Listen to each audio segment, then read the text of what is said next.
Next month on the 8th, there's a groom missing at the West Blossom Ballroom in the Westwood Hotel. Anyone interested? I posted this on my social media, making sure to block my fiancé, Leo Vance, and everyone connected to him. The post quickly gathered dozens of comments. Most people seemed to think I was just having a little fit, maybe trying to get Leo's attention.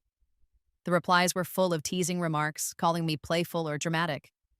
All of them, except for one. It simply said, "Missing groom, I'll do it." I tapped on the profile picture and replied, "Deal, October 8th, we're getting married." Then I set my phone down and just stared blankly ahead, a quiet sadness seeping into my heart. I had chased after Leo for 3 years before I finally won over the man everyone thought was completely out of reach. Those 3 years of dating him had been the happiest time of my life. When my family started pressuring me to get married, Leo paused for a moment in thought and then said, "You're right, I haven't been thinking clearly. Let's get married." On October 8th, I was so overjoyed that I stayed up the entire night, too excited to sleep. When my best friend, Sophie, found out, she laughed and said, "Finally, you got what you always wanted." But that dream was shattered by a single phone call. Leo had agreed to pretend to be the boyfriend of his childhood friend. At first, I was shocked, then just numb. I argued with Leo for 3 straight days. The wedding was getting closer and closer, yet he was insistent on helping Mia Croft by pretending to be her partner. "You call that a small favor? Why her? Why not ask someone else? What will our friends think of me? What if Mia asks you to spend the night too? Would you go along with that?" Leo's patience was wearing thin. "Why are you making this such a big deal? It's just pretend. Her grandfather is dying. She just needs me to show up for a little while." To him, it was no big deal. It was a simple favor. Mr. Croft had treated him well since he was a child, so granting an old man's dying wish seemed harmless. Why couldn't I understand? He tugged at his tie in frustration. I stood there silently, trying to hold myself together.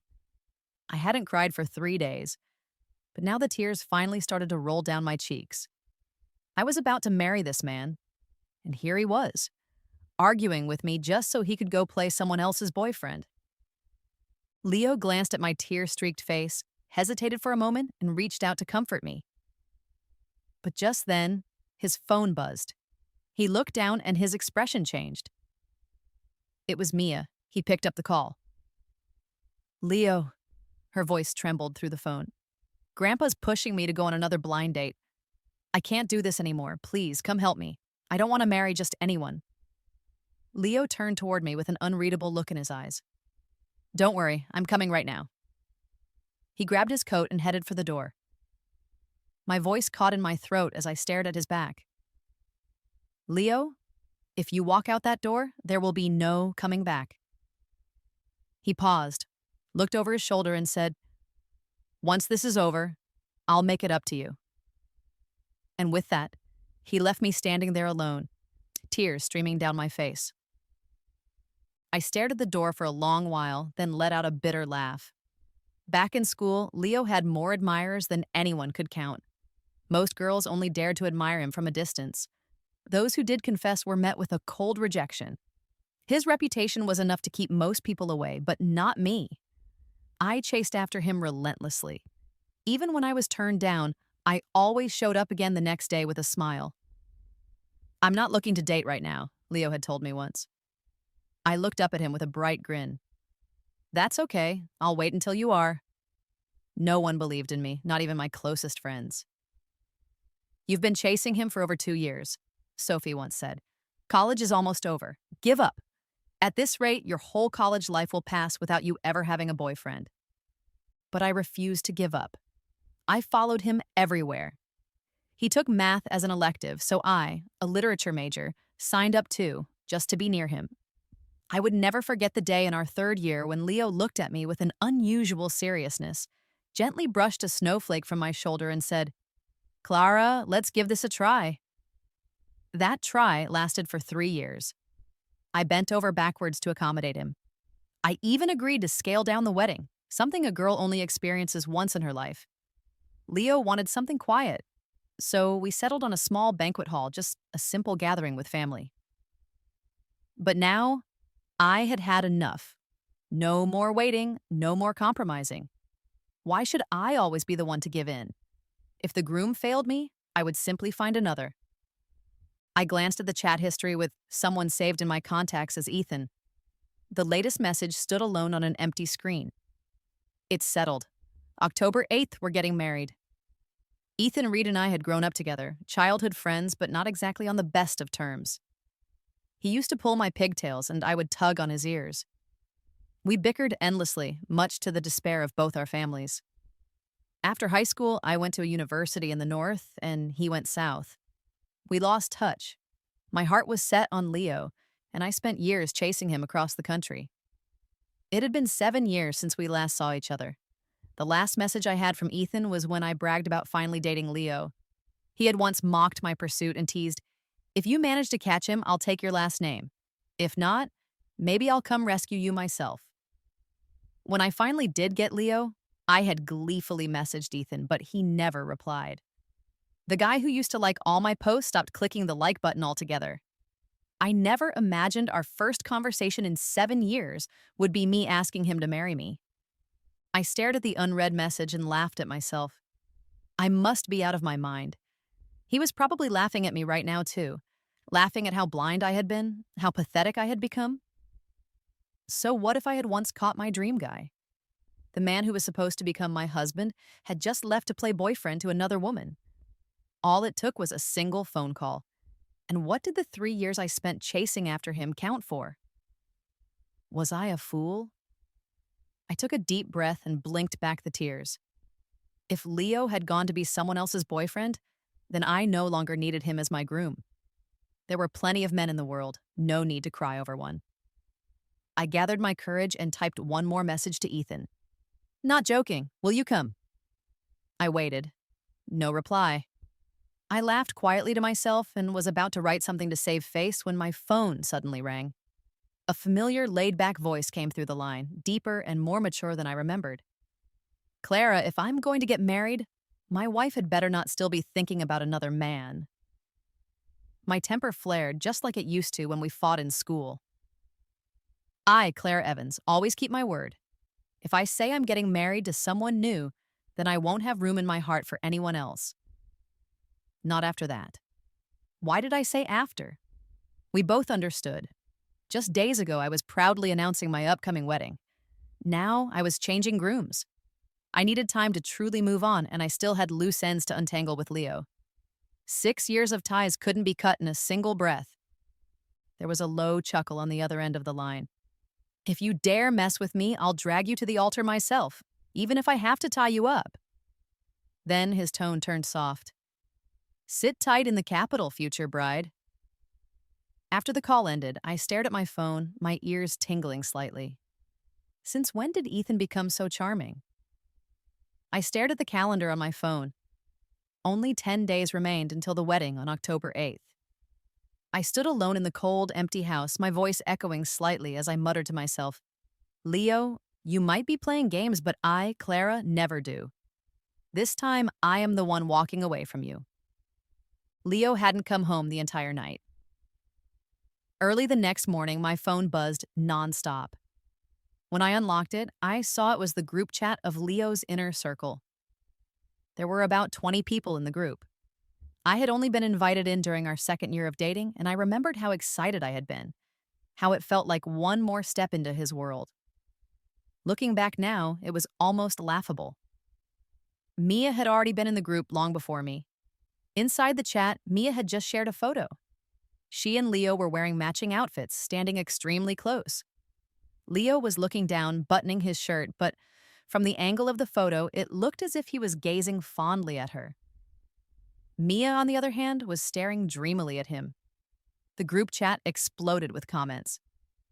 "Wow, you two actually look great together. Such a handsome couple."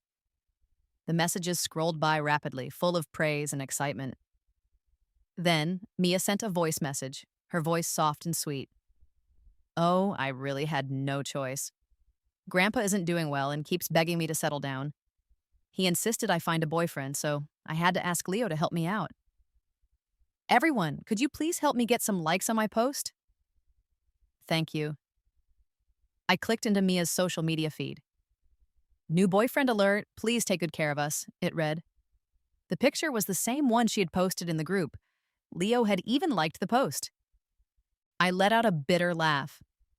So this was it. I had been two-timed, and the other woman was flaunting it right in front of me. The worst part was that everyone in the group knew I was there, and not a single person spoke up for me. Clara, how low must you have sunk for people to treat you this way? Just then, my phone rang. It was Ethan. Well, fiancé, he said with a chuckle. You sure picked up fast. So, what you said yesterday, you meant it, right? You weren't just drunk and messing with me? His tone was casual, almost lazy, but I caught a flicker of tension in his voice. I thought I might be imagining it. When I stayed silent, his tone sharpened. Well, too bad. I already told my parents. If you back out, I'm going straight to yours.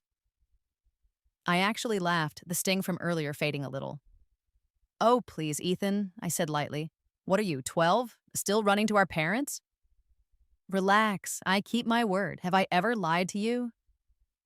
Relax, future husband. Just then, a door creaked open behind me. A familiar voice called out, Future husband? I quickly hung up. Turning around, I saw Leo, still wearing that same matching outfit from Mia's photo. Internally, I gave a bitter laugh, but on the surface, I remained composed. Oh, it's nothing, I said with a smile. I was just talking to myself. You're going to be my husband soon, right? I guess I'm just too happy. Now was not the time to burn bridges. Leo raised an eyebrow. He had expected a fight. Instead, I looked relaxed, even cheerful. The tension in his shoulders eased a little, but something still felt off. I was with Mia today, visiting Grandpa Croft, Leo said in a softer tone. He really is in poor health.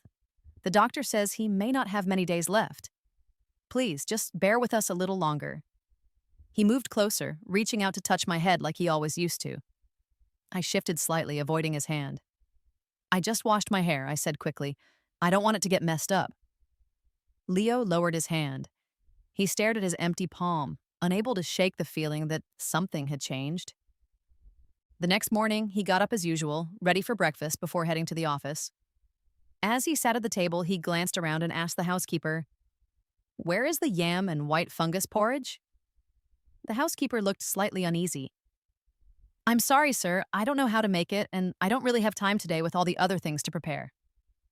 Leo frowned. But it has always been there before. The housekeeper hesitated. Mr. Vance, did you not know? Miss Evans used to get up at 5 every morning to make it. It has to be watched closely and simmered for 3 hours or it will overflow.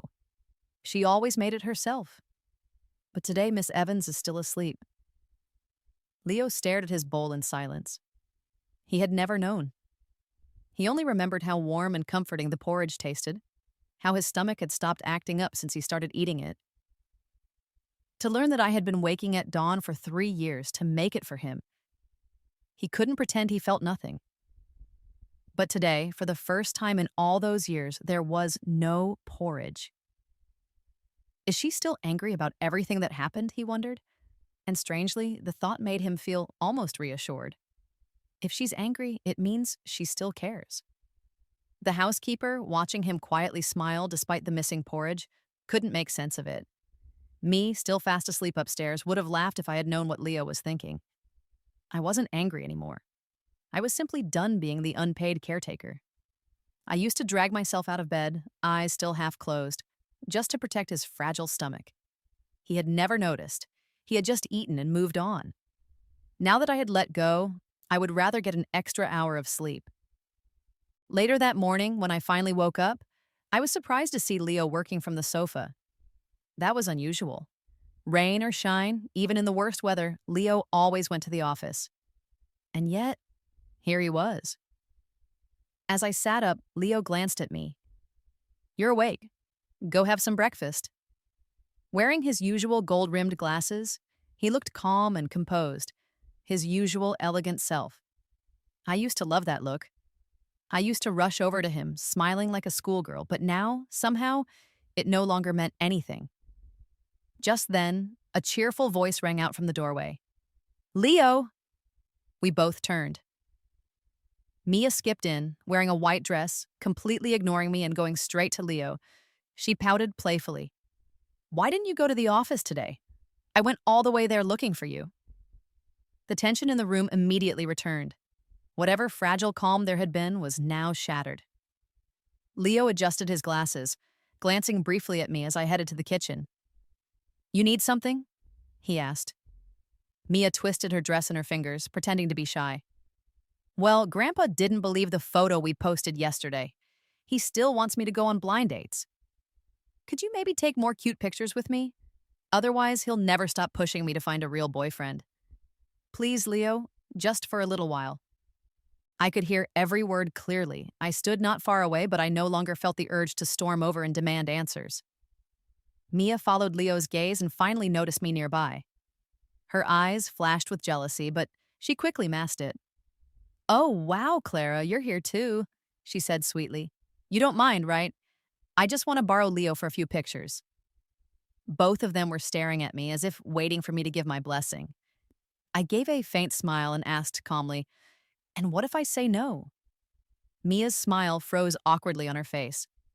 She turned to Leo with a pout, her voice soft and aggrieved. Leo, really, we can't do it. Leo rubbed his temples and looked at the girl pouting in front of him. With a sigh of surrender, he said, All right, how do you want to pose? Mia's smile lit up again instantly. I sat quietly watching the entire exchange unfold, but inside, it felt like a bucket of ice water had been dumped over my head. My opinions never mattered to Leo. If they did, he wouldn't have agreed without so much as asking me. I continued chewing, but the food tasted like cardboard in my mouth. My appetite vanished completely. Of course, I had always been the only one truly invested in this relationship. Clara, it's time to wake up. Mia, unseen by Leo, cast a triumphant glance toward me. She clung to Leo's arm, pressing herself between his side and the table, resting her head flirtatiously on his shoulder. Leo shifted uncomfortably, trying to move away, but Mia interrupted sweetly. Leo, look at the camera. She wasn't subtle in the slightest. Every time Leo tried to create distance, she would complain in a coy tone. Leo, if you sit so far away, Grandpa will never believe it. They took picture after picture right in front of me, Mia holding his waist, leaning into his chest. Even Jong, the housekeeper, was stunned, her eyes darting between Mia and me in disbelief. I couldn't take it any longer. I set my chopsticks down with a soft clatter. I'm going upstairs. Mia looked up at the sound and blinked innocently.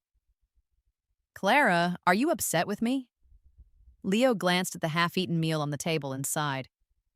It's just a few photos, and you were watching the whole time, weren't you? He thought I was throwing one of my little tantrums again. Before the words even finished leaving his mouth, Mia leaned in and planted a kiss right on his cheek. The entire room froze. Then came the click of a phone camera. Mia looked up at Leo with a bright, seemingly well-meaning smile. Don't be mad, Leo. I just wanted to make sure Grandpa would believe us. A bold red lipstick mark was left on Leo's cheek. He stood there, stunned for a long moment, before finally sighing. Don't let it happen again. I felt like the food I had just eaten was rising in my throat. I was sick to my stomach. At that moment, a voice called from outside the door. Clara, I came to hang out with you. It was my best friend, Sophie. As Sophie stepped inside and took in the scene, her steps faltered. She stared in disbelief and blurted out to Leo, So, you got a new girlfriend? No one could blame her for misunderstanding. After all, Mia was clinging to Leo's arm, and the bright lipstick mark on his cheek was hard to miss. Leo's face darkened with embarrassment. He muttered, No. Mia put on an innocent act. Please don't get the wrong idea, miss. I just asked Leo to help me take a few photos. Sophie shuddered with disgust. Don't call me miss. Who knows which one of us is older? She pointed at Leo's cheek, her face full of disdain. You needed photos, so you had to cling to Clara's boyfriend? You kissed him too? Is that the new excuse mistresses are using these days, pretending to be sweet and harmless? Mia bit her lip hard and let go of Leo's arm. She turned to me with teary eyes and a wounded look. Clara, I'm sorry. I only wanted Grandpa to have peace of mind. I never meant to make you uncomfortable. I didn't realize how upset you were. If I had known, maybe your friend wouldn't have misunderstood me like this. A single tear clung to her lashes before falling and landing on the white fabric of her dress. Leo's face turned sour. He frowned at me. Mia is still a kid. Why are you making a big deal out of this? What are you even telling your friends about us? The air in the room instantly turned tense, the atmosphere thick with unspoken words. I looked at the two people standing across from me and found it all absurd. Coldness crawled up my spine. Had I said anything at all?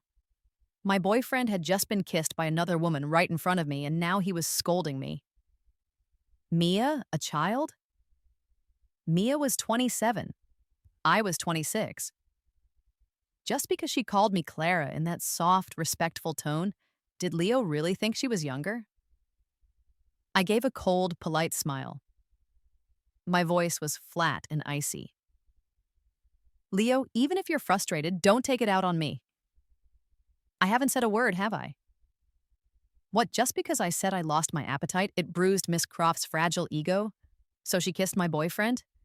Does that give her a say over what I do with my own stomach, too? Both Mia and Leo were left speechless. I couldn't bear to stay in that suffocating house a second longer. It was full of confusion, betrayal, and emotional chaos. I grabbed Sophie's hand. Since I'm clearly in the way, I'll get out of yours. Enjoy yourselves. This was the man I had loved, who always used my love as a shield for his actions. And whenever I got hurt, he made it seem like I was the one being unreasonable. Out on the street, I could no longer hold back my tears. I remembered one winter, trudging through the snow from one flower shop to another, trying to find the perfect bouquet of roses to surprise Leo.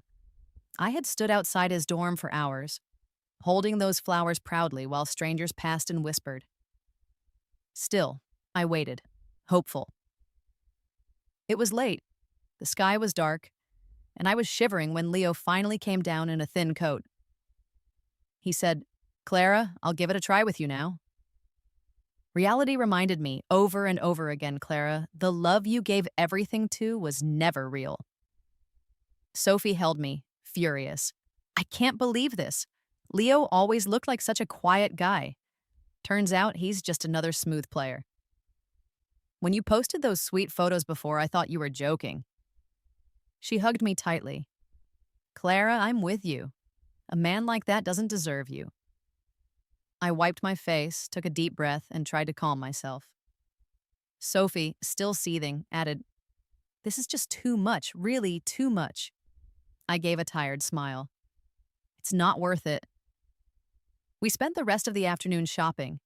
Sophie vented as she picked through clothes, muttering angrily, Looks like a gentleman, acts like a dog. Just then, my phone rang. Leo's name lit up the screen. I hesitated, then answered. Clara, are you still upset? Leo's voice sounded weary. No, I replied, my tone distant. Tomorrow is our 6th anniversary. I booked a table at Riverview Tower, 7 o'clock. I'll come pick you up. Of course, he always did this. Whenever I got mad, he used a dinner or a small gift to make me smile again. Leo, there are only 8 days left, I said, my grip tightening on the phone. All right. After I hung up, Sophie looked at me in disbelief. You're still going to meet him? Do you still want him back? I shook my head slowly and smiled bitterly. No, I just want to see things clearly once and for all. Sometimes you need a sharp knife to cut a tangled mess. The next evening, I arrived at Riverview Tower at exactly 6:50 p.m., 7 o'clock, 7:30, 8 o'clock. The food on the table had gone cold, and Leo still hadn't shown up. I sat at the table, staring at the carefully plated dishes in front of me. They looked exquisite, but cold. I let out a soft, bitter laugh. I felt like a fool again. Once more, Leo had played me, made me wait, only to disappoint. I picked up my phone and began typing a message. Don't bother coming. It's over. But before I could press send, the screen lit up with a message from Leo. Clara, I'm sorry. Mia's grandfather suddenly fell seriously ill. I had to rush to the hospital. I promise I'll make it up to you next time. All right. I stared at the message, a wave of irony washing over me. Next time. I had heard that phrase too many times, but somehow, next time never came. I stood up and walked away from the restaurant without hesitation, without looking back. Just then, my phone lit up again. A new post from Mia appeared on my social feed. It was a photo of three hands intertwined, one delicate and pale, one strong and familiar, and the last aged and wrinkled. The caption read, "If only this moment could last forever." My eyes froze on the second hand. It was unmistakably Leo's. I scrolled down. A comment from Leo, posted at 7:30 p.m., read, "Don't worry, Grandpa will always be with you." He had replied to Mia. I could see clearly now. Leo had thought Mia was referring to her grandfather, but I knew better. I could see through Mia's words. Mia liked Leo, too. What hurt even more was that, while Leo had time to reply to Mia at 7:30, he hadn't bothered to text me and tell me not to wait. My chest tightened, and breathing became difficult. It felt as though a heavy stone had been placed on my heart. So this was Leo's idea of next time. I squeezed my eyes shut, but the tears still slipped through. 6 years together, and our anniversary couldn't compete with a social media post from an old childhood friend. Was I just someone Leo could summon at will, like a dog that came when called and was dismissed when no longer needed? I had once believed our love was unbreakable, unshakable. Now I realized that in Leo's heart, I might never have truly mattered at all. My phone buzzed again. I wiped my eyes and opened the message. It was from Mia. "Tomorrow is my grandfather's 80th birthday. We're hosting a celebration at the Regal Hotel. I'm inviting you to attend. This may be his last birthday. I'm sure you won't refuse to come, right?" I let out a cold laugh. Mia's intentions were crystal clear. I typed a single word in reply. "I'll come." If someone pretending to be sweet could act this bold, then why should I back down? I was going to see just what kind of performance Mia had prepared. The next afternoon, I arrived at the Regal Hotel on time. The lobby was already crowded. At the sound of the entrance doors opening, several heads turned. One gaze, sharp and intense, locked directly onto me. It was Leo. His face darkened. He strode toward me with long, angry steps, grabbing my wrist the moment he reached me. His voice was low and biting. "What are you doing here?" I yanked my hand away and looked at him with a mocking smile. "Why, did Miss Croft not tell you? I'm here to attend her grandfather's birthday celebration." Leo's brow furrowed, his tone hardened. "You're lying again. Do you really have to stir up trouble now? Mia's grandfather is seriously ill. Can't you just be quiet for once?" He spoke to me as though I were a stubborn child refusing to behave. I stared at the lines on his forehead, dazed. When had he become such a stranger to me? Before I could answer, Mia appeared, slipping in beside Leo and wrapping her arm around his. Her eyes widened in mock surprise. "Clara, I didn't expect you to come." She bit her lip and turned to Leo with an innocent look. "Clara isn't here to cause trouble, right?" Leo's face turned even darker. "You need to leave. If Grandpa sees you, it will make his condition worse." I could barely contain my rage. I couldn't believe Mia was standing here, lying so smoothly with a straight face. Without a word, I pulled out my phone and opened the chat log. "Miss Croft," I said coldly, holding up the screen. "Your talent for lying is truly impressive." Mia's expression froze when she saw the invitation she had sent, but she recovered quickly, putting on a sorrowful look. "Oh, I'm so sorry, Clara. I must have sent that message by mistake. I was sending out group invites and must have clicked your name. I never meant to invite you." She clutched her chest and added, "With Grandpa so sick, how could I have... What if something upsetting happened?" The tears shimmering in her eyes melted Leo's anger. "I just never expected Clara would still come, knowing all this," she said with a pitiful sigh. I stared at her performance, feeling nothing but disgust. "I won't ruin your little show, don't worry," I said flatly, my eyes filled with disdain. A low, raspy cough broke the tension in the room. All heads turned toward the source. An elderly man, pale and thin, was being wheeled in slowly by a servant. It was Mr. Croft. Though frail, his eyes were sharp and clear. He raised a weak hand and motioned for Leo and Mia to come forward. Leo looked back at me one last time, then allowed Mia to lead him toward the wheelchair. I felt my chest tighten painfully, as if someone had clenched my heart in a fist. Mr. Croft patted Mia's hand gently, then looked around at the crowd. "Thank you all for coming to celebrate with me today," he said. His voice was soft, but it held weight. "My greatest wish in life has been to see Mia find a good partner." His gaze rested on Leo and Mia with satisfaction. "And now that wish has finally come true." He gestured proudly. "Everyone, this is Mia's boyfriend, Leo." The room erupted in murmurs. Everyone knew who Leo Vance was, a standout among the younger generation. And now he was with Mia. People turned to look at the pair on stage.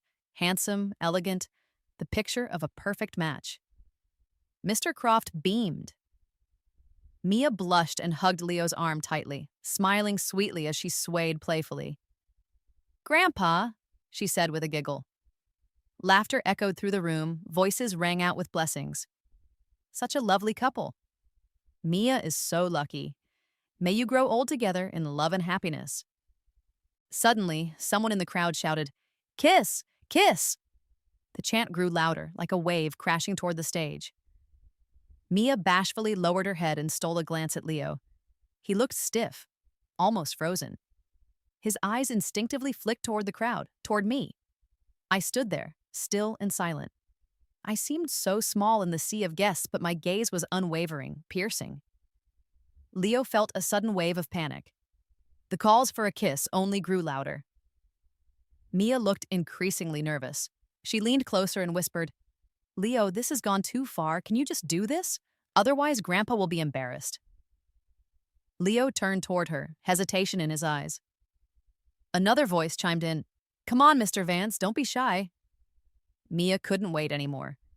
She reached up, wrapped her arms around his neck, and kissed him. Leo's eyes widened in shock, his lips slightly parted. Mia took advantage of the moment, deepening the kiss. Laughter and cheers erupted throughout the room. Mr. Croft laughed heartily, delighted. Everyone was smiling, everyone except me. I stood silently in the crowd as if I were in another world entirely. I saw the glistening strand of saliva between their lips and felt nothing. No anger, no heartbreak, just nothing. I realized at last that I no longer loved him. I gave the pair one last long look, then turned and walked away. By the time Leo looked up again, the place where I had stood was empty. His heart clenched. A sudden, inexplicable dread filled him. He started to move, but Mia clung to his arm. "Leo, the party isn't over. Please stay," she said softly, her voice pleading and just barely concealing a flicker of triumph. Leo looked at her, remembered Mr. Croft's frail condition, and stopped. He stayed where he was. Let Mia hold on to him. Let the guests offer their congratulations. He smiled, nodded, played his part, but his eyes kept drifting to the door, brows furrowed. Mia noticed. She bit her lip hard. "Clara!" I returned home and collapsed onto the soft couch, my tears slipping silently down my cheeks. So this is what heartbreak feels like, I thought. Even giving up can hurt this much. In my mind, the image played again and again, Leo and Mia kissing. That moment felt like a knife to my chest. Just then, a message came through from Mia. It was a photo of swollen, kissed lips, accompanied by a text that read, "Clara, I'm really sorry about today. Things got out of hand. Everyone was cheering us on. I just didn't expect Leo to be such a good kisser." Mia pretended it was an apology, but her words were laced with something else. Provocation. She even added a pouty emoji, as if to say she had no choice. If I hadn't witnessed Mia throw her arms around Leo and kiss him with my own eyes, I might have actually believed it. I wiped my tears and sent back a voice message, calm and clear. "Miss Croft, no need to be so polite. I've had more than enough kisses from him. Letting you have one more, what does it matter to me?" Once the message was sent, I immediately blocked Mia. Out of sight, out of mind. On the other end, Mia's face turned red with rage when she heard the reply. She threw her phone to the floor and the screen shattered like a spiderweb. "Clara, just you wait," she screamed through gritted teeth. At that moment, my phone vibrated again. It was a message from Ethan. "Clara, I'm flying in tomorrow. Will you come pick me up? There are only 7 days left until the wedding. I'm taking you to pick out your gown. I can't have my bride looking anything less than stunning." I read the message and quietly typed back a simple reply. "All right." I looked out the window into the night sky. "It's time to move on, Clara. You are not unwanted." I took a deep breath and began packing my things. In my closet hung several dresses Leo had bought for me. Each one was in the style she loved, but not a single one was truly from him. Every time, it was me pestering him, saying, "Leo, are you really not going to buy something for your adorable girlfriend?" He would always respond with a confused look, then reluctantly swipe his card. I used to think he just didn't understand women. Now I knew he just didn't love me. I took the dresses, still wrapped in dust covers, and tossed them one by one into a large sack. My phone buzzed constantly from the bed where it lay, ignored. "Clara, I'm not coming back tonight. Mr. Croft insisted I stay over. I'll return tomorrow." "Clara, why are you not answering my calls? Why are you ignoring my texts? I had no choice at the banquet today, Clara." Before, I would reply to every message within seconds. Now I couldn't even bring myself to say a single word to him. Dragging the full sack down the stairs, I caught the attention of a sanitation worker sweeping near the building. "Miss, are you throwing away all those clothes?" the woman asked, her eyes lighting up. I nodded silently and placed the sack gently on a clean spot. "If you want them, please take them. Most are still brand new." The woman beamed, all smiles, as she pulled the sack away. I grabbed my suitcase and walked off in the opposite direction. I opened my phone one last time, deleted Leo's messages, and blocked him. So what if he had a beautiful face? His heart was never truly mine. Clara, consider this your own foolish mistake. You wasted 6 whole years. Meanwhile, Leo lay in the Croft guest room, staring at his unanswered messages. He scrolled through our old chats. I had always written like sunshine, warm, sweet, full of love. His replies had always been cold, short, clipped. Okay. Got it." In the darkness, the light from the phone cast harsh shadows on his furrowed brow. He opened my social profile, only to find everything gone. He didn't realize what it meant. He had been blocked. His frown deepened, restless, unsettled. Outside the door, Mia stood in her pajamas, gently knocking. She looked shy, lips pressed together in a demure pout. But when Leo opened the door, she feigned helplessness. "Leo," she whispered, "Grandpa asked me to keep you company tonight." Her voice was soft, trembling slightly as if she had been forced into it. Leo's frustration swelled. "Mia, we need to tell Mr. Croft the truth." My empty eyes flashed in his mind. Something was slipping away. He could feel it. "I want to end this," he said. "I was supposed to marry Clara. And now she doesn't cry or fight. She just walked away." Mia froze, her eyes filling with tears. If Leo was serious, then everything was truly over. But she wasn't ready to give up. With trembling lips, she asked, "Is Clara mad at you? Did she yell at you?" "I'll apologize after Grandpa is stable, I promise. He's too fragile for any shock right now." Leo exhaled deeply, trying to keep calm. "She said nothing. I'm the one ending it. What we're doing is not just wrong, it's a lie." His tone left no room for argument. Mia shook her head. "Then why didn't you stop me at the banquet?" Leo frowned. "I was overwhelmed. I only ever saw you as a sister." Mia burst into tears. "I was scared. I didn't want Grandpa to be disappointed. Please, Leo, just help me one more time. Just this once." She clung to his sleeve, pleading. "If we tell him the truth now, he won't make it through the week." Tears streamed down her cheeks, falling onto the carpet. "Have you forgotten?" she said. When you were little, you had no one. It was Grandpa who took care of you. Leo paused. Her words struck something inside him. He closed his eyes and took a long, heavy breath. Mia, this is the last time. Back in his room, his heart was in chaos. He picked up his phone and dialed my number. The voice on the line was cold and robotic. Sorry, the number you have dialed is unavailable. His heart sank. Clara must truly be furious. He quickly called his assistant. Order a custom gown from House Y. Make sure it fits Clara perfectly. It would be the first time he had ever bought me something without being asked. She would be happy. What he didn't know was that this gift, the one he finally thought to give on his own, would never reach me. The next morning, I arrived at the airport early. I stood by the arrival gate, waiting quietly. From the crowd, a tall man in a black coat and sunglasses walked toward me. His presence was sharp, cool, distant, like a stranger. I narrowed my eyes. It was Ethan, but the cheerful, sunny boy from my memory was gone. This man was someone entirely new. Ethan stopped in front of me, removed his sunglasses, and revealed a pair of deep, tired eyes. Clara, he said softly. His voice was low and a little hoarse, but when he said my name, there was a subtle joy in it. The moment he saw me, the cold mask on his face melted. A gentle smile, barely there, touched his lips. It's been a while. He raised a brow and looked me up and down. You lost weight. Trying a new diet? I stared at him, feeling a storm of emotions.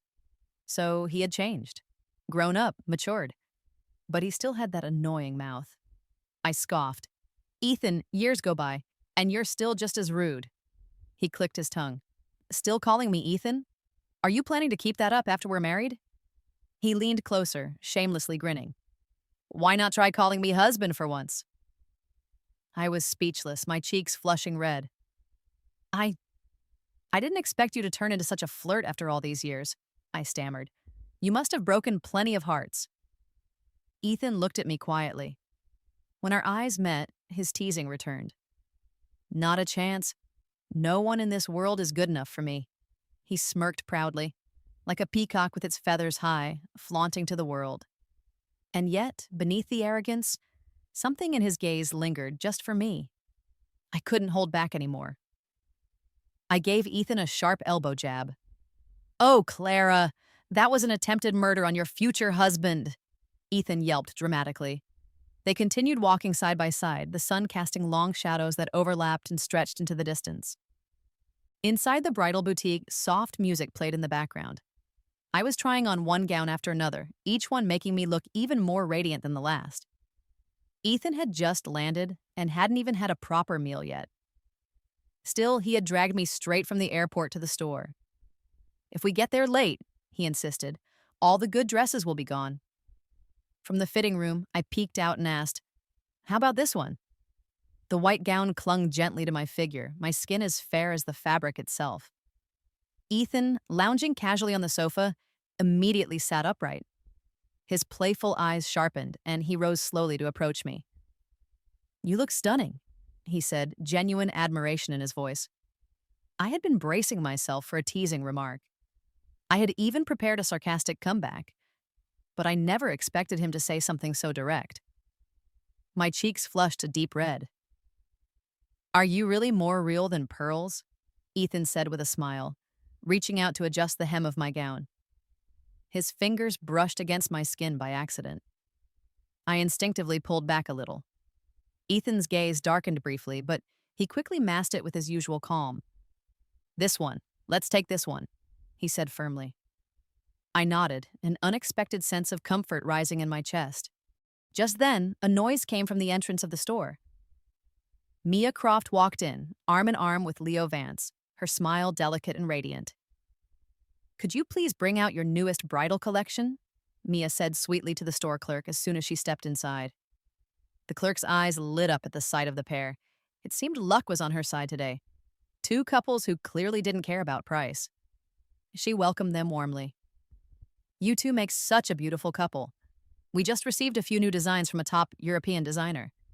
I'm sure you'll find one that suits you both perfectly. Your husband has excellent taste, she added with a professional smile. Mia beamed, sneaking a glance at Leo. But Leo looked distant, his expression blank, lost in thought.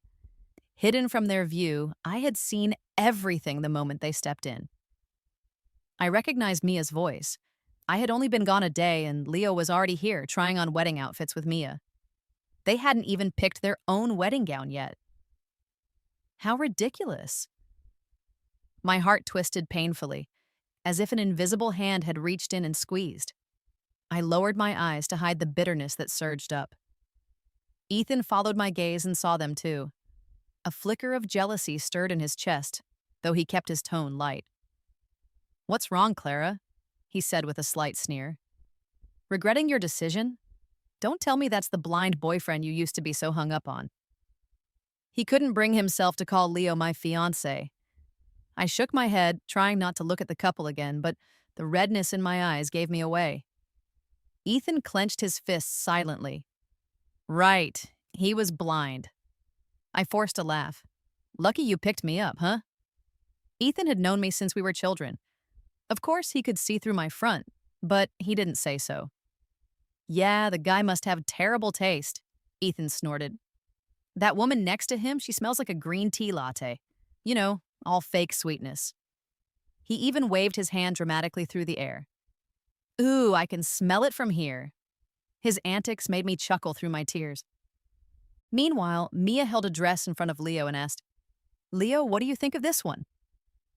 Leo snapped out of his daze and gave a distracted nod. "Looks fine." But his eyes were still vacant, clearly far away in thought. Mia's smile faltered. She knew exactly what he was thinking about. The day before, her grandfather had called both her and Leo into his room and said he wanted to see them get married before he passed. But Leo had never truly agreed to marry her. Just as he was about to confess the truth, Mia had burst into tears, clutched her grandfather's arm, and said, "Grandpa, please don't force him anymore. The wedding takes time to prepare. How about we take a bridal photo for you instead?"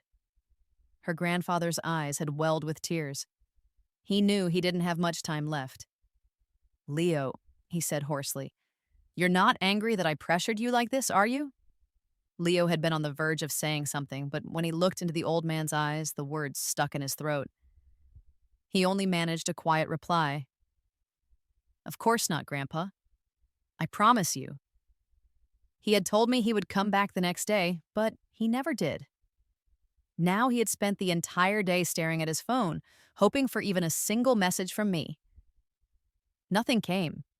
She must be furious. He couldn't help but wonder, what if he had never said yes to Mia? Then maybe, just maybe, the woman standing beside him now would have been me. I would be buzzing with excitement, asking him which dress looked best. He sighed, regret heavy in his chest. On the other side of the store, I tugged gently on Ethan's sleeve and said softly, "Ethan, let's go. I don't like any of the gowns here." I just couldn't bear to stay under the same roof as those two for another second. Even being in the same boutique made me feel like I couldn't breathe. Ethan caught my meaning. He glanced over his shoulder at the other couple, his eyes flashing with coldness. "All right, we'll go." But before they could leave, Mia's voice rang out loudly behind them. "Clara, what a surprise. Who is this man you're with?" Ethan and I exchanged a knowing look. "So much for escaping." Mia sounded utterly shocked, but there was smugness behind her tone. She was enjoying every second of it. Today turned out even better than she hoped. Mia glanced at Leo, her eyes gleaming with mischief. Catching me like this, she was sure Leo would never forgive me. Feigning innocence, Mia asked sweetly, "Leo, isn't that Clara? I thought she was engaged to you. Why is she here picking out dresses with someone else?" She pointed at my gown and said with mock admiration, "I have to admit, Clara looks quite lovely in that dress." Leo's face darkened instantly. The moment Mia said my name, he had already turned around, eager to catch a glimpse of me. But he had not expected to see me there with another man. And worse, that man had his arm around my shoulder. "Clara!" Leo growled, every word squeezed through clenched teeth. His mind had been consumed with thoughts of me, and here I was acting as if he didn't exist. I was shopping for wedding gowns with someone else. I turned around slowly at the sound of his voice. Leo stormed over, his eyes thunderous. Clara, what are you doing here? He demanded, his voice tight with rage and pain. Why are you dress shopping with another man? Why didn't you wait for me? He grabbed my wrist tightly, my pale skin turning red beneath his grip. You didn't respond to my messages yesterday. Is this why? You were with him. It was the first time I had seen Leo this out of control. I tried to wrench my hand away, but his grip only tightened. Leo, I said coldly, what right do you have to question me? Where were you yesterday? Were you too busy sleeping with your Miss Croft here? I spat, my eyes blazing. Leo's face went red. You? How could she think of him that way? Leo instinctively stepped forward, wanting to pull me toward him, but Ethan shoved him back forcefully. Yelling at a woman in public, Ethan said with a mocking smile. That's hardly gentlemanly behavior. Then he moved in front of me, shielding me as he added coolly. And another thing, Mr. Vance, if you can help another woman pick out her wedding gown, why can't Clara do the same? Though his tone was casual, it held a sharp edge. The tension between the two men thickened, an invisible battle already underway. Leo's face darkened, speechless. He looked at me, desperate to explain himself, but any words now would sound hollow. We were fake. You knew that, Leo tried to reason, his voice strained, reaching for some kind of understanding. But Ethan blocked him again. I let out a cold laugh, stepping slightly to the side. Fake? A fake relationship means kissing in public, does it? I said, my eyes burning with disappointment. And I suppose it was also fake when you picked out wedding dresses together. Leo opened his mouth, but no words came. At last he said quietly, Clara, it was Grandpa Croft's wish. I couldn't, but I turned away. I had no interest in listening anymore. Leo, I don't want to believe in you anymore. His pupils contracted. Clara, he called out, his voice rising in panic. He moved as if to follow me, but Mia clung to his arm. Leo, she said softly, her eyes red with unshed tears. Grandpa, he really wants to see us get married. Her voice trembled. She clutched the sleeve of Leo's coat, as if trying to hold on to more than just fabric. Leo watched helplessly as I walked away. His feet stayed planted to the floor. Mia noticed the way his eyes followed me, and her heart burned with jealousy. She lowered her gaze to hide the hatred that flickered beneath her sweet expression. Clara, why does he care so much about you? I knew him first. I was there before you. Later that evening, beneath the soft glow of crystal chandeliers, I sat in a quiet restaurant, chewing my steak mechanically. It tasted like cardboard. Ethan watched me force a smile, and something in his chest ached. Clara, he said gently, brushing a loose strand of hair from my forehead. He's not worth it. A man like that is not worth your tears. I mustered a smile. I'm fine. But the sorrow in my eyes betrayed me. Just as the server brought the final course, a too familiar voice chimed in cheerily. Clara, what a coincidence! You're eating here too. Mia appeared, clinging to Leo's arm, smiling sweetly like a girl who had stumbled upon an old friend. Could the timing be any worse? My grip on my knife and fork tightened. I said nothing. Mia went on without waiting for an invitation. Since we're all here, why not eat together? She pulled out a chair across from me and sat down as if she belonged there. Leo followed, his face cold and unreadable. He glanced at Ethan, his expression filled with unspoken hostility. Ethan returned the glare without hesitation. Once again, silent tension crept across the table. Mia chirped, Leo, the foie gras here is amazing. You have to try it. She placed a piece on his plate with a delicate gesture. But Leo didn't even look at it. He picked up the piece of foie gras and dropped it onto my plate. Eat more, he said flatly, though a subtle softness slipped into his voice. If this had been the old me, I would have been stunned with happiness. Leo never served anyone food. but now I only felt sick, disgusting. That foie gras had been placed by Mia. Leo passed it straight to my plate as if I were just a bin for his scraps. My stomach turned. Everything I had just eaten threatened to come back up. Mia's smile faltered for the first time. Her eyes flashed with resentment as she stared at the foie gras now sitting in my plate. Not to be outdone, Mia picked up another piece and offered it again. "Leo, you need to eat too," she said sweetly. Leo frowned. He glanced at my expression, then at Mia's hopeful face. Reluctantly, he took a bite. Still, he kept giving food to me, little offerings full of rare tenderness.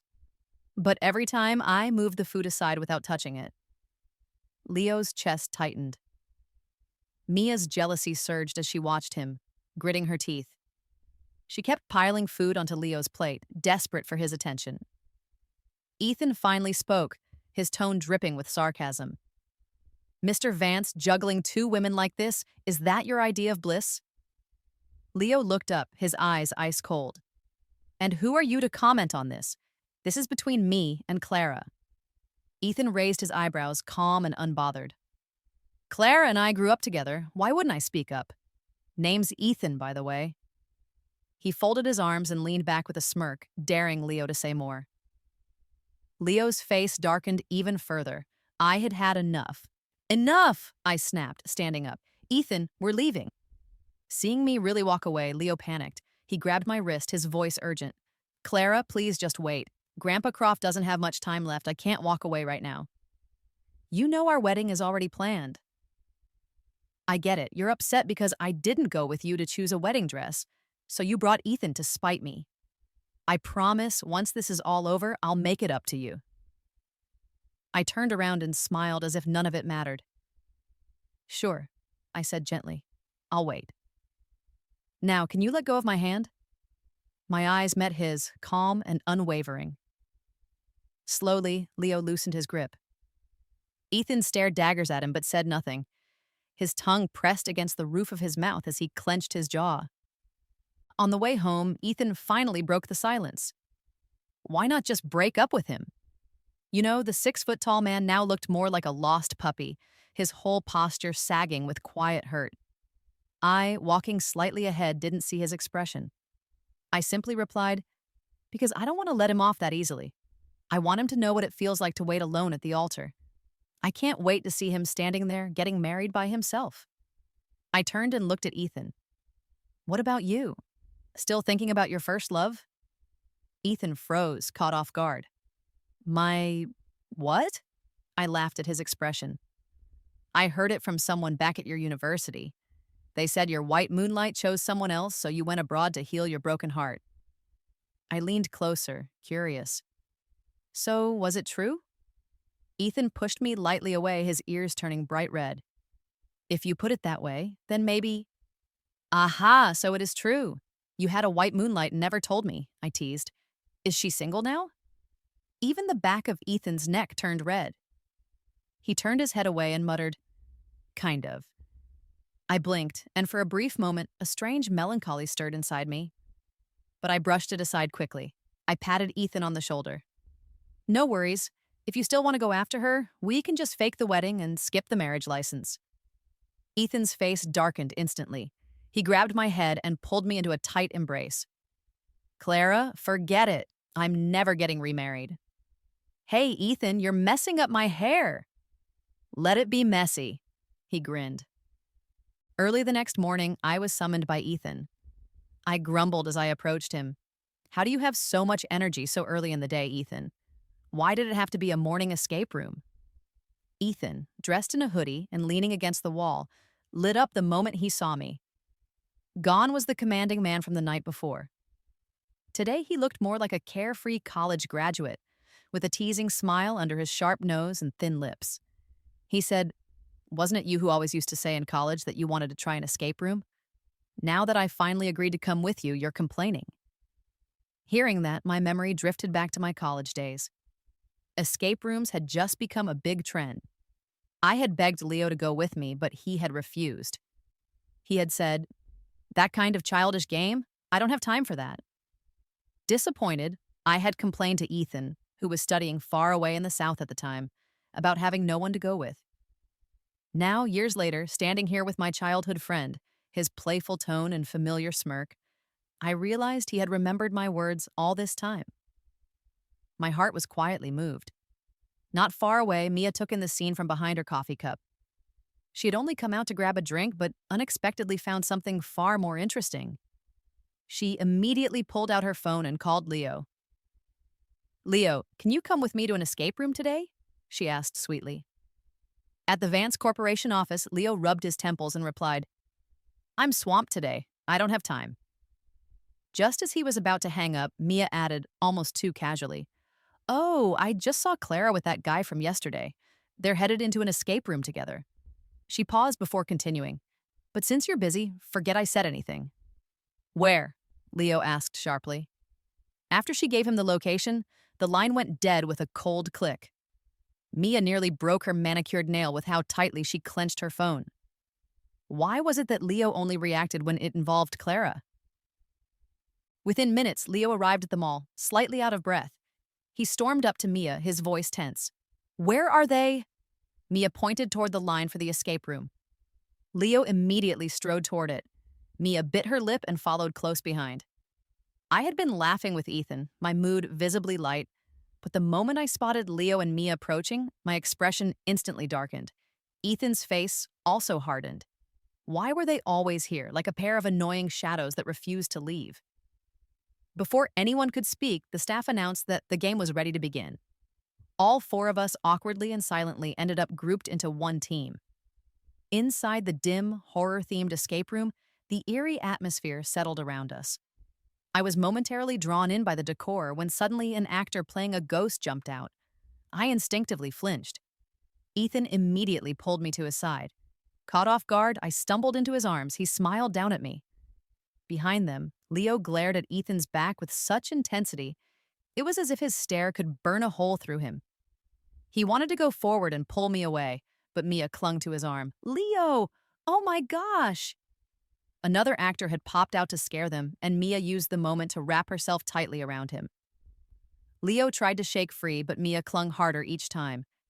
Every time he attempted to move toward me, she blocked him. "Leo, look here. This puzzle is really hard," she whined, tugging on his sleeve. Though his body was stuck beside Mia, Leo's eyes never left me. Every time I smiled at Ethan, every time our hands brushed, it felt like a dull ache throbbed in his chest. He kept thinking I was just angry with him. It never occurred to him I might truly be trying to leave him behind. 2 long hours later, the door of the escape room finally creaked open. Bright daylight flooded in. I rubbed my eyes, adjusting to the sudden change. Leo stepped forward, his voice laced with frustration. "Clara, you have a boyfriend. Could you at least try to keep your distance from Ethan?" I stared at him in disbelief. My voice was sharp. "And you? Why don't you keep your distance from Mia?" I looked straight at Mia, my gaze cool and unwavering. Leo fell silent, knowing I was right. He couldn't argue. Mia immediately stepped forward, her voice soft and trembling. "Clara, please don't be upset. I was scared, that's all. I didn't mean to hold on to Leo. It just happened," she added, her eyes filled with false innocence. Ethan scoffed, unmoved. "Scared? Funny, you looked pretty comfortable to me. If I didn't know better, I'd think Miss Croft was actually Leo's girlfriend." Mia's face froze, and she had no way to respond. All she could do was look at Leo with watery eyes. Leo let out a long breath and turned back to me. "Are you free tomorrow? I made a reservation to pick out rings. You always said you liked that brand. AE Jewelry, right? I'll take you." Ethan's jaw tightened. His hands curled into fists. Mia's fingers dug into her palms. I gave a little smile. It was A1 Jewelry, not AE. He had never truly listened, never remembered my preferences. But it didn't matter anymore. "Whatever you say, go wherever you like," I said flatly, my tone empty, almost detached. Leo's heart sank at my words.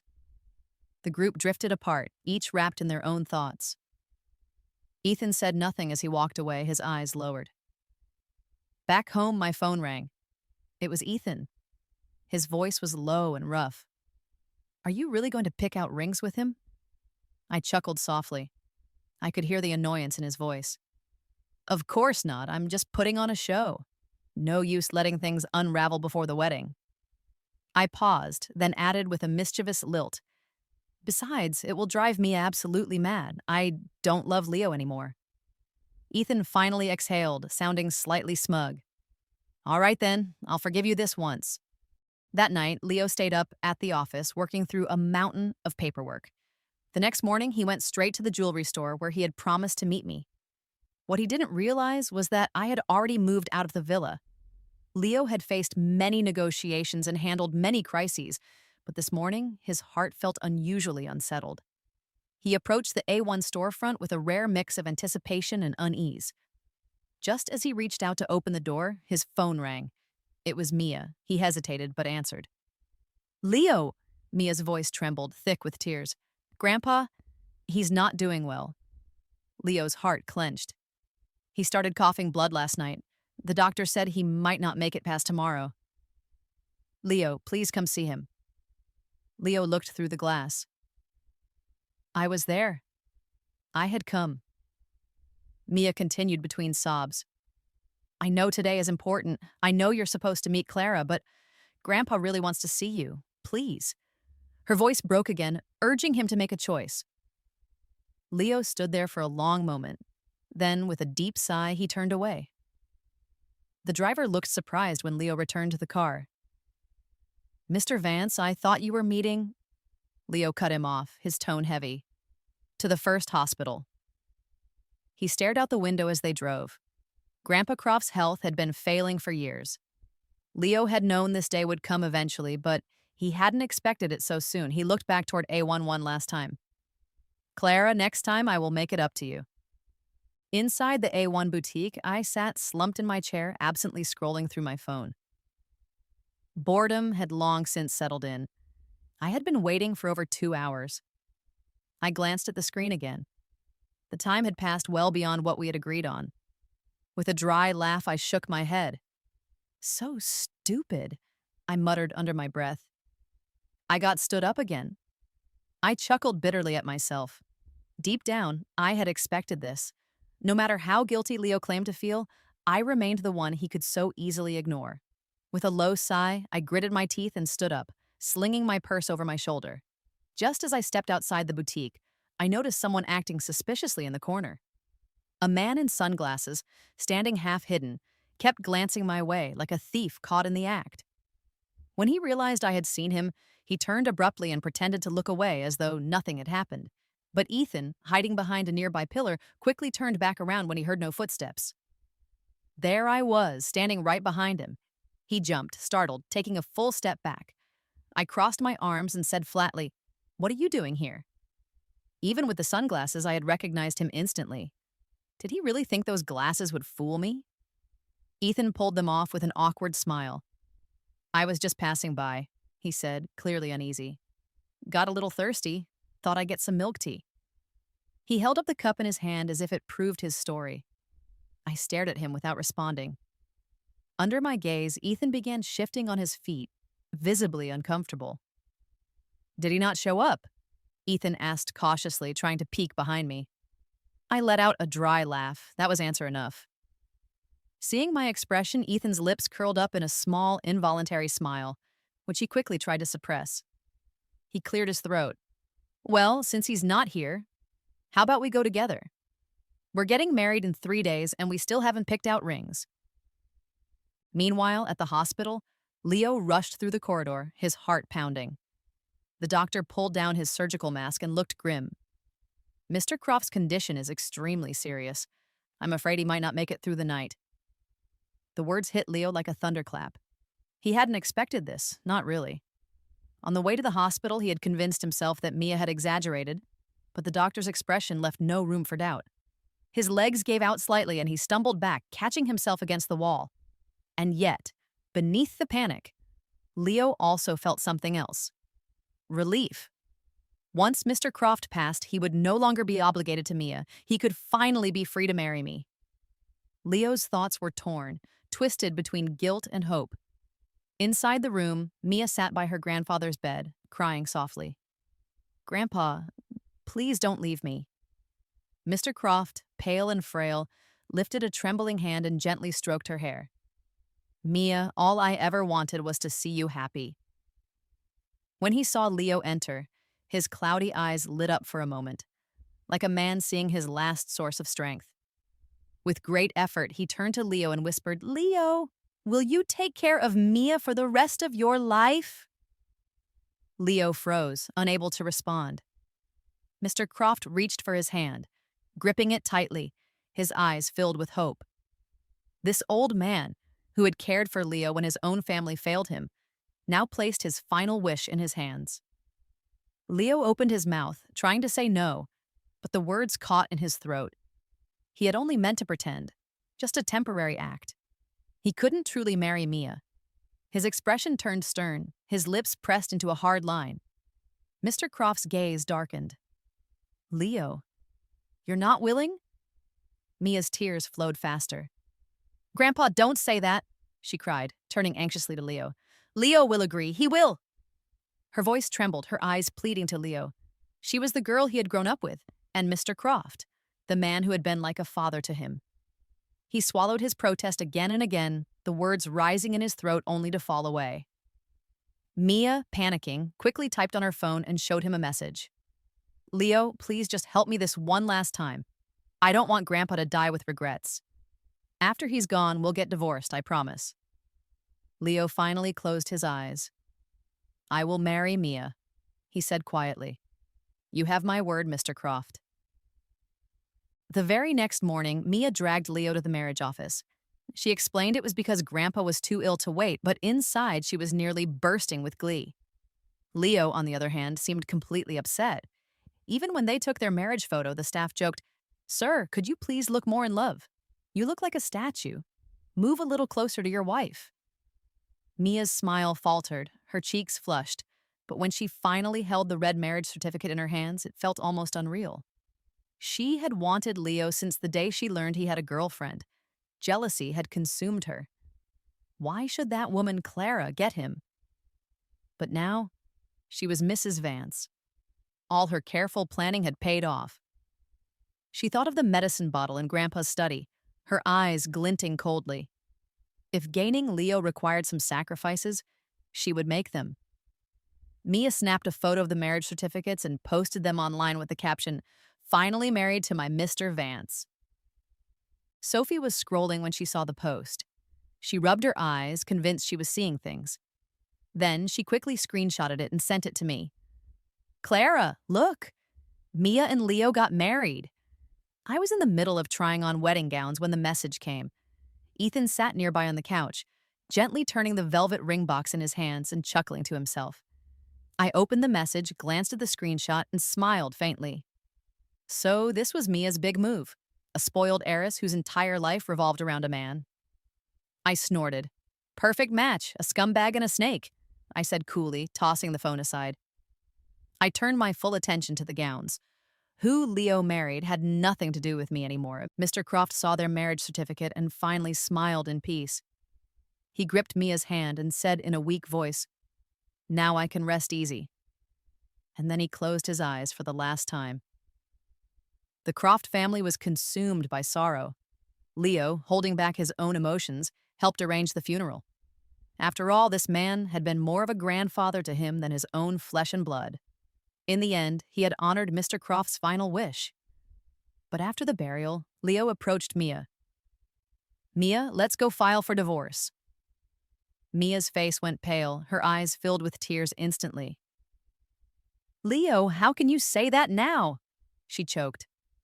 Grandpa just passed, and you're already thinking about divorce. She grabbed his sleeve tightly.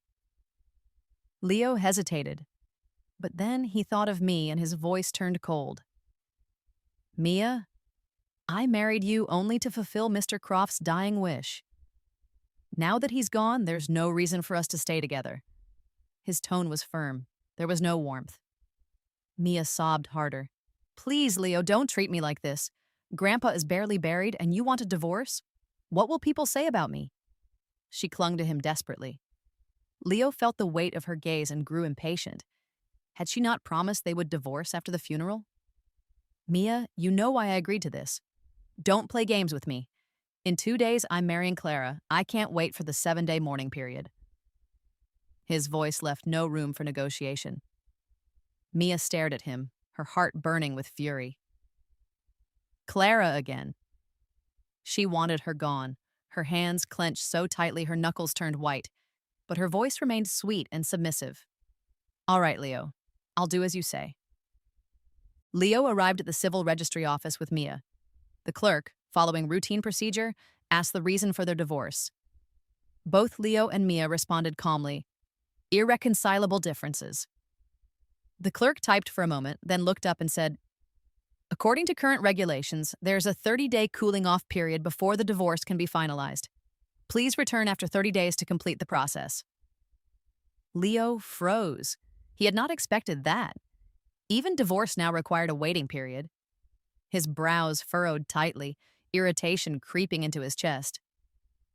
Mia, standing beside him, allowed the corners of her lips to curl ever so slightly. She had known all along.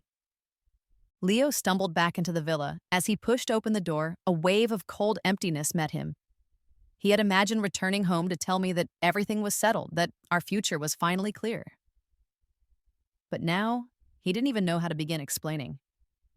He climbed the stairs slowly, the silence inside so complete that even the drop of a pin might echo. His heart sank. The house was hollow, lifeless. Mrs. Yong? Leo called out, but no one answered. He made his way to my room and pushed the door open. The room was empty. The wardrobe stood wide open, completely bare. My clothes were gone. Leo's heart clenched. A heavy dread rose in his chest. He rushed downstairs and found Mrs. Jong, the housekeeper. His voice trembled as he asked, Mrs. Jong, where is Clara? The housekeeper looked at him with a puzzled expression. Miss Evans, she said. She had already broken up with you. She left a few days ago. Her tone held a trace of sympathy, but her eyes carried judgment. In her mind, Leo was nothing but a heartless man who had stayed away for days. What was there to miss about a man like that? Leo stood there as if struck by lightning. Broken up? She left. She actually left. He fumbled for his phone, quickly dialing my number, but the call didn't go through. He had been blocked. He tried messaging me, only to discover the same. Blocked on every app. The composure Leo once prided himself on was shattered. He grabbed the keys from the sofa and rushed out the door. He had to find me. He would find me. Clara loved him. She had always loved him. How could she just leave like that? In his mind, he saw me again and again. Those doe-like eyes filled with admiration, with love, looking only at him.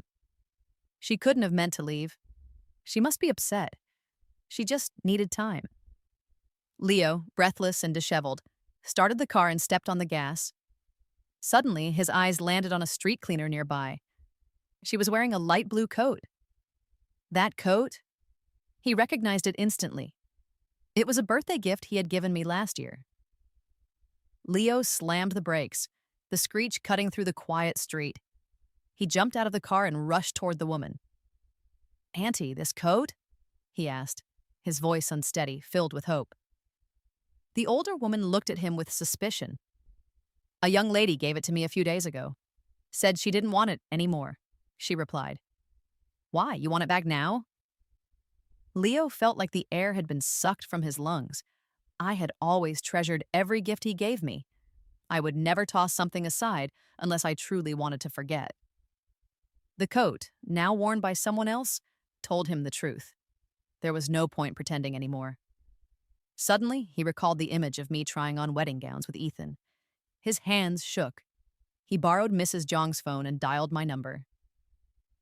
The line connected. At the sound of my voice, his heart skipped. Mrs. Jong? I asked. Leo's voice cracked. Clara? When I realized it was him, my tone turned cold. What do you want? Leo flinched at my detached response. Even Mrs. Jong now held more weight than he did in my life. Why did you leave? He asked, his voice low, defeated. The wedding is in 2 days. You and we were supposed to get married. He had always seen me as his future wife, even if he never fully acknowledged his feelings. But he couldn't accept me walking away after 6 years. There was a pause, then came my laugh, short and sharp.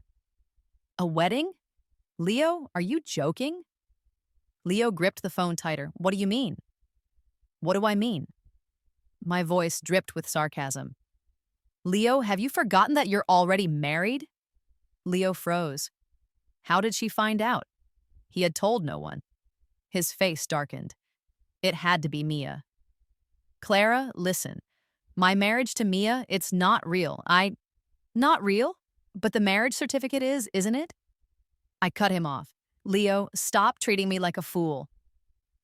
Leo felt as though something was crushing his chest. He could hardly breathe. Clara, I know what I did was wrong, but I had no other choice. I love you. It has always been you. I laughed coldly. Love me? Leo, your love comes so cheap. His throat tightened. Words failed him. I'll see how you behave on the day of the wedding, I said flatly. Then I ended the call. Leo stood frozen, holding the phone, my voice still echoing in his ears. See how he behaves. Did that mean?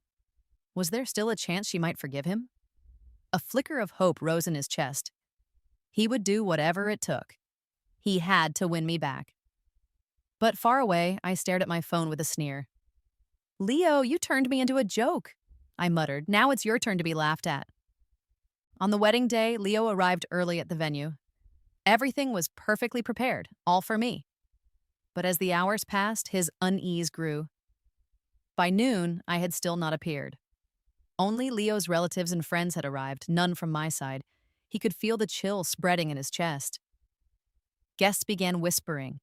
Did you hear? Leo suddenly announced this wedding, but I just saw news that he married Mia. Yes, I saw the photos online. The marriage certificate was real. 4 hours have passed. What if the bride has run away? The murmurs, though hushed, still reached Leo's ears. He stood there, shoulders tense, jaw tight. In a far corner, Mia sat silently watching him. Her heart burned with jealousy. Her carefully chosen dress was now wrinkled from her clenched fists. She scrolled through her phone, distracted, until a new post from Sophie caught her attention. A photo. Me, dressed in a radiant white gown, my face glowing with happiness. Standing beside me was Ethan, smiling down at me. I looked at the camera with warmth, and Ethan gazed at me with uncontainable joy. Sophie's caption read, Shiwa Banquet, witnessing my best friend's happiness. Shiwa Banquet? That was right next door. Clara had married someone else. Mia's expression of resentment vanished instantly, replaced by a burst of uncontrollable laughter. Meanwhile, Leo was still anxiously scanning the doorway. Leo, Mia called sweetly as she hurried over to him, pretending to be alarmed.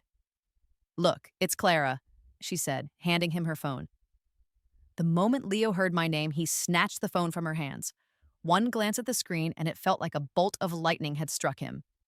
His grip loosened, and the phone slipped to the ground with a dull thud. His vision blurred. He nearly collapsed. Mia quickly caught him, using the moment to lean closer, pressing gently against his side. West Blossom Ballroom. Ethan, he muttered, fire flashing in his eyes. With a sudden surge of energy, Leo shoved Mia aside and ran toward the neighboring hall. Leo! Mia gasped and chased after him, panic rising. She had never imagined he would actually go. Leo had always been obsessed with saving face. Even when he wanted something as a child like candy, he would pretend not to care just to keep his pride. And now, for me, he was willing to throw away that pride. Mia clenched her teeth and ran after him. Inside the hall, my wedding was in full swing. I stood radiant beneath a canopy of lights, draped in white like a dream. Ethan stared at me, momentarily lost in awe. Down in the crowd, Mrs. Reed covered her eyes. Oh, this foolish son of mine. He really has no shame, she muttered. Beside her, Mrs. Evans wiped at the corner of her eye, half in disbelief. I truly never thought my daughter would end up marrying the boy next door. The two women exchanged glances. Mrs. Evans leaned over and asked, I thought your son had a girl he liked years ago. When did these two suddenly fall for each other? She remembered being shocked when Ethan suddenly declared he wanted to marry her daughter.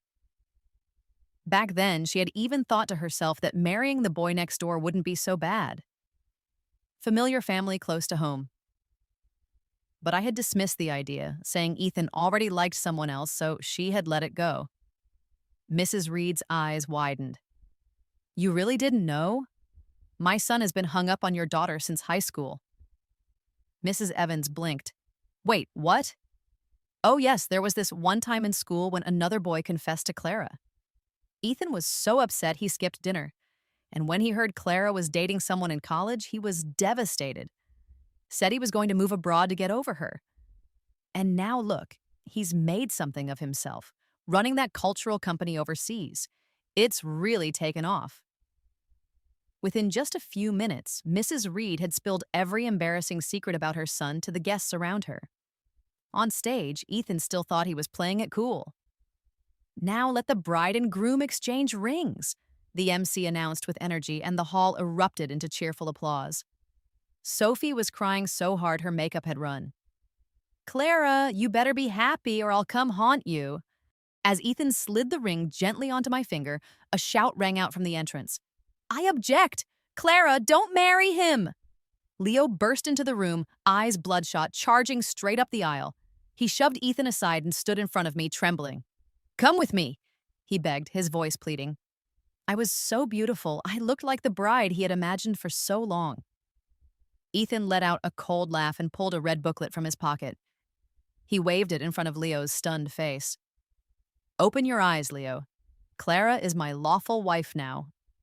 He wrapped his arm around my shoulders with pride, as if declaring his victory to the world. Leo staggered back, staring at the marriage certificate like it was a dagger through his chest. His face turned pale, the world spinning around him. Mia came running in behind him, grabbing his arm. Leo, let's go. Clara is married now. Her voice drove the final nail in. Leo shook her off, his eyes fixed on me in agony. Clara, please, just divorce him. We've been together for 6 years. How could you walk away so easily? I took a steady breath and answered coldly. Leo, the moment you chose Mia, it was over between us. From now on, you walk your path and I walk mine. There was no hesitation in my voice, no trace of regret. Ethan, seeing Leo still lingering like a shadow, erupted in anger. Security! Get him out of here! What kind of man crashes a wedding to beg a bride for a divorce? Several broad-shouldered security guards rushed in and forcibly removed Leo from the hall. Guests whispered behind their hands, some pointing, others shaking their heads. Leo was thrown out of the hotel like a stray dog, left to stand under the glaring sun with nothing but regret.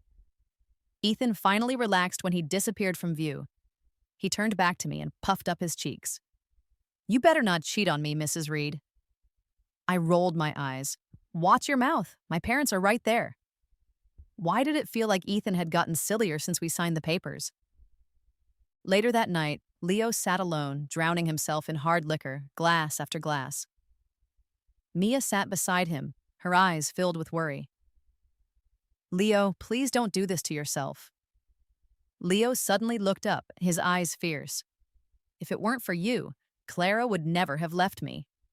He let out a hollow laugh. He had been so close to marrying me. How had it all gone so wrong? My words echoed in his mind. The moment you chose Mia, it was over.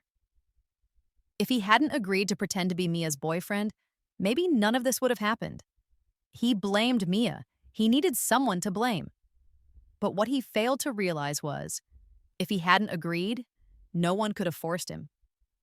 Back at the Croft family estate, a heavy silence hung over the room.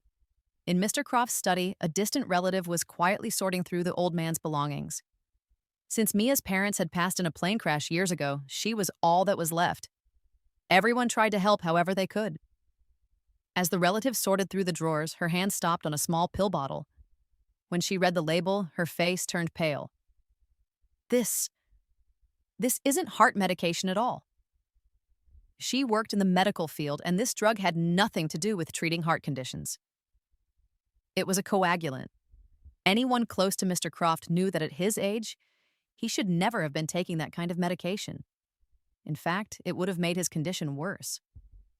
Her hands trembling, she grabbed the bottle and rushed out to find Mia, who was still sitting with Leo near the West Blossom Ballroom. "Mia, come here. Look at this. I think someone switched Grandpa's pills." Mia took the bottle, her face drained of color. She forced a smile. I I don't know anything about this. I kept his medicine in the study. I never touched it." But the woman was growing increasingly alarmed. "Mia, this is serious. Someone could have tampered with it while you weren't looking." Mia's heart pounded. Her mind was in chaos. I I really don't know," she stammered, shaking her head. Unbeknownst to her, Leo had overheard everything. He sat nearby, listening silently, his eyes narrowing. A seed of doubt had been planted in his mind. After that day, Leo began quietly investigating the cause of Grandpa Croft's death. He contacted the old man's primary doctor, asking detailed questions about his condition and medication. He even requested the hospital's surveillance footage and painstakingly reviewed it, frame by frame. Eventually, he found what he was looking for. The footage clearly showed that on the night before Grandpa Croft passed away, Mia had secretly entered his hospital room. In her hand was a small bottle, the very same bottle that had been switched. Leo's heart sank. He could hardly believe it. Mia, of all people, she had done this to her own grandfather. His thoughts were a storm of disbelief. He had long felt something was off about the timing of Croft's death. The old man had been sick for a while, yes, but his passing came so suddenly, just as Leo was preparing to marry me. Now, the truth was staring him in the face. But what he couldn't accept was the why. Why would Mia harm her grandfather? Leo realized then he had never truly seen Mia for who she was. He saved all the evidence and went to confront her. "Mia," Leo asked sharply, "why did you switch Grandpa's medication?" Mia's face lit up at first when she saw him approaching. She clearly thought he had come to her willingly. But Leo's words struck her like a thunderclap. Mia's eyes darted, unable to meet his. I didn't." "You're still lying to me," Leo said coldly. "There's footage. Everything was recorded." Mia trembled as tears spilled down her cheeks. I just wanted Grandpa to live a little longer." "A little longer?" Leo's voice cracked with fury. "Do you even realize the medication you gave him would speed up his death?" He was furious, and more than that, deeply disappointed. Even now, she was still trying to lie. Mia sobbed, grabbing tightly at his arm. "I didn't know it would end like this. I swear, Leo, please, you have to believe me." But Leo had heard enough. "If you won't tell the truth, then you can explain it to the authorities." The moment the words left his mouth, the door opened, and several police officers stepped inside. Mia froze. She had not expected this. Leo had actually called the police on her. "No, Leo, please," she cried, clinging to his sleeve like a drowning woman grabbing the last piece of driftwood. "I'm part of the Croft family. If the public sees me taken away like this, what will they think?" Her fingers dug into his coat. Her knuckles went white from the pressure. Her entire body trembled with fear. She was terrified now, truly terrified. She couldn't allow such a stain on her reputation. Leo looked down at her without emotion. "I gave you a chance, Mia, but you let me down." He gently pulled his arm from her grasp, his voice cold and final. Mia crumpled to the floor, her tears blurring everything. No, why?" she cried hysterically. "Why would you believe some surveillance video over me?" Leo's eyes narrowed. "The evidence is right in front of us," he said calmly. "Don't tell me you didn't know the consequences of that medicine." He stopped short. He couldn't bring himself to say the rest, that Croft had died at the hands of his own granddaughter. The officers began to escort Mia out. Something inside her snapped. "Evidence," she repeated, then suddenly burst into laughter, sharp, bitter, and unhinged. "You're heartless, Leo." He frowned. There was something in her voice that made him uneasy. Do you even know why I did it? Mia's laugh died as her face twisted into something darker. Do you really not understand? Leo felt a chill crawl up his spine. I loved you for so many years, she screamed, her voice raw with rage. And you kept hurting me over and over again for that woman. She wiped at her tears, her body trembling. Yes, Grandpa's death was related to me. Leo stared at her in disbelief. I did switch his medicine, she choked, but I just wanted you to spend more time with me. I didn't know he would die. Tears streamed down her face, her voice cracked. He had meant everything to her, too. She never imagined he would actually die. The guilt had haunted her every night since. But now that it was all exposed, she could no longer hold herself together. You liked me? Leo asked, his voice hollow. His entire worldview was crumbling. You did all this just to make me stay with you, even if it cost Grandpa his life? Mia had never said anything, not once. And now he was supposed to accept that Croft's death was because of him. The color drained from Leo's face. He had believed Mia was kind, that she was innocent. He had never dreamed she was capable of something so monstrous. Yes, I did it all for you. Are you happy now? Mia shrieked, her eyes wide with despair. If you hadn't decided to marry that wretched woman, if you hadn't rushed off to choose rings with her, I would never have done it. Her tears fell like rain, her eyes burning red as she glared at the man she had loved since childhood. Leo, this is all your fault. Her laughter turned to sobs as she was dragged away. Leo stood frozen. He could hardly process what had just happened.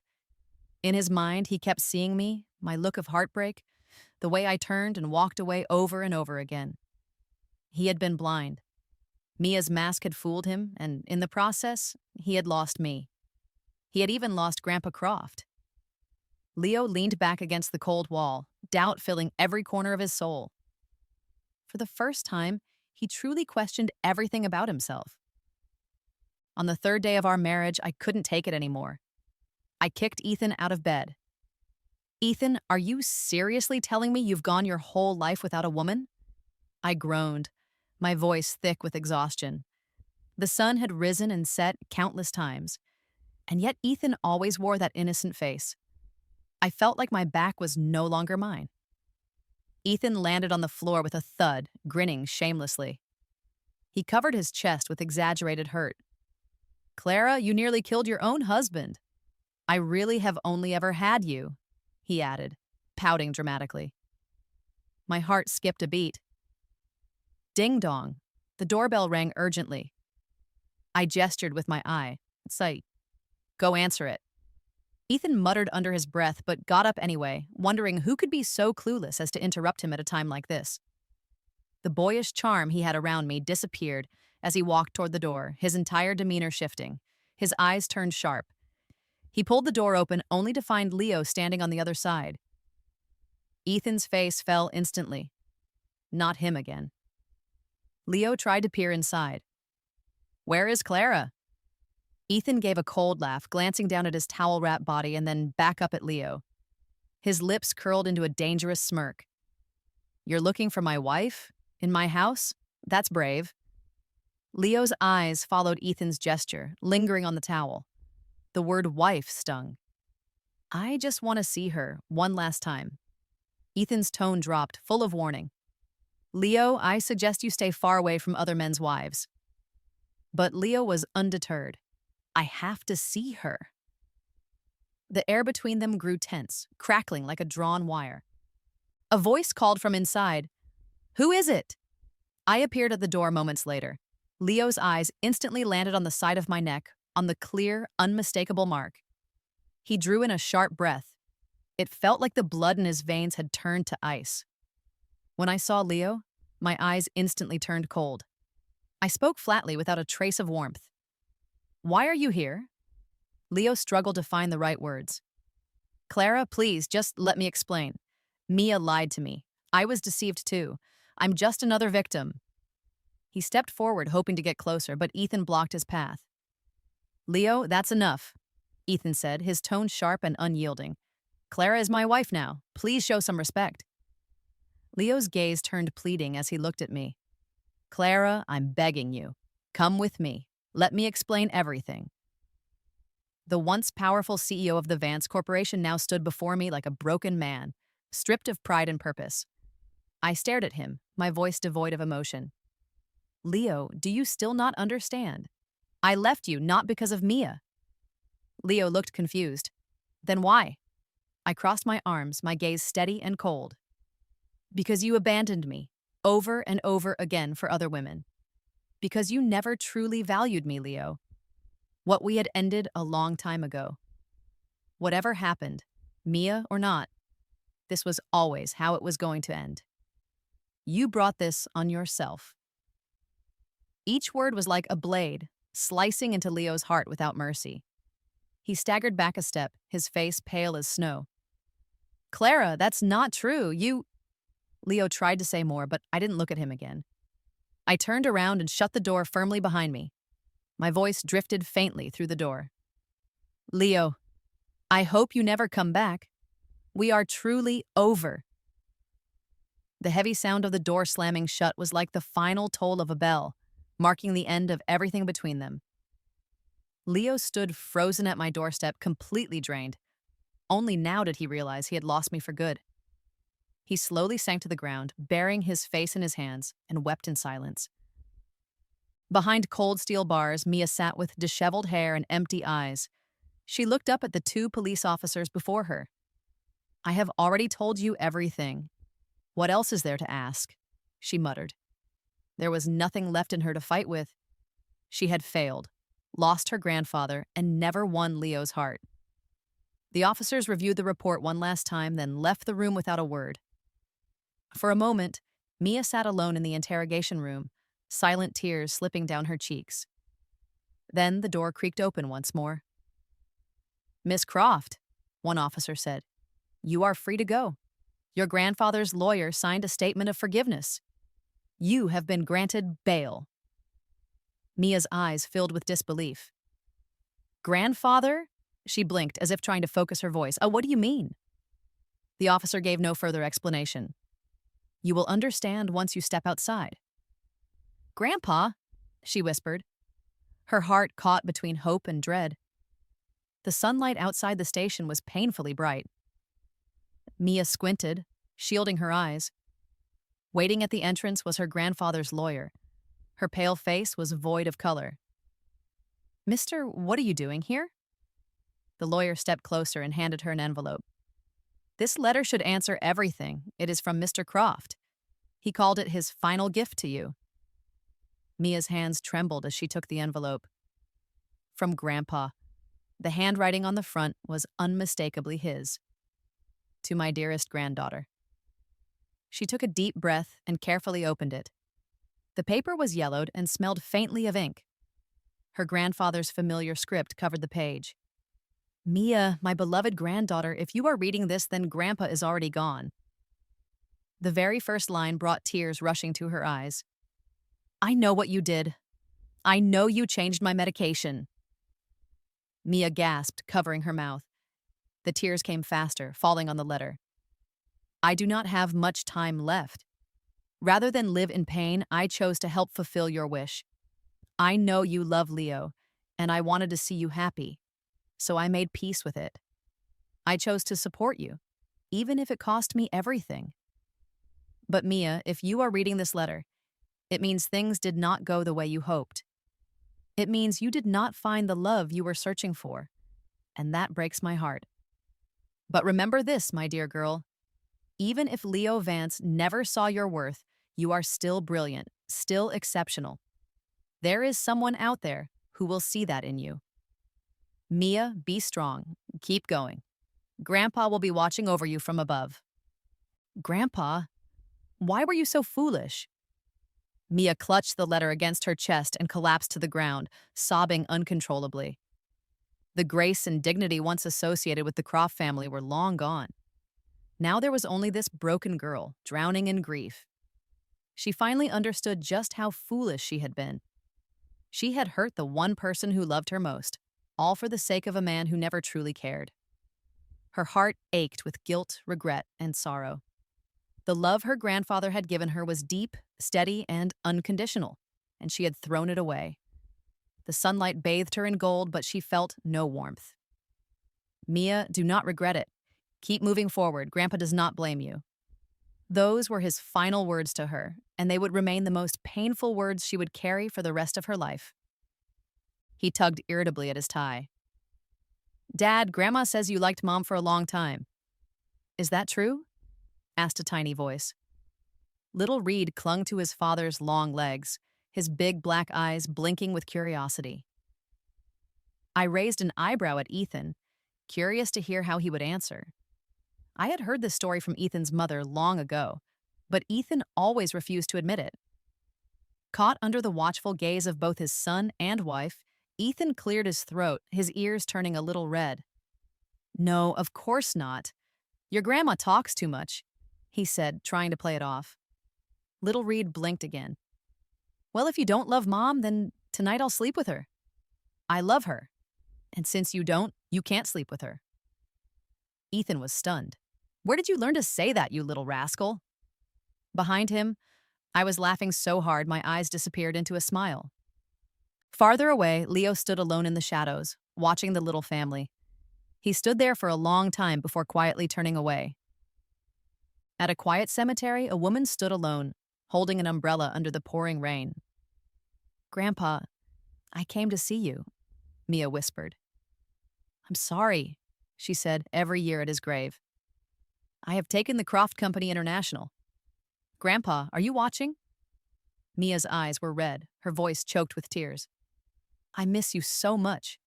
Can you visit me in a dream, just once? I want to say sorry in person. She knelt before the gravestone, her shoulders shaking with sobs. But no one reached out to comfort her this time. No one stroked her head and told her it was going to be all right.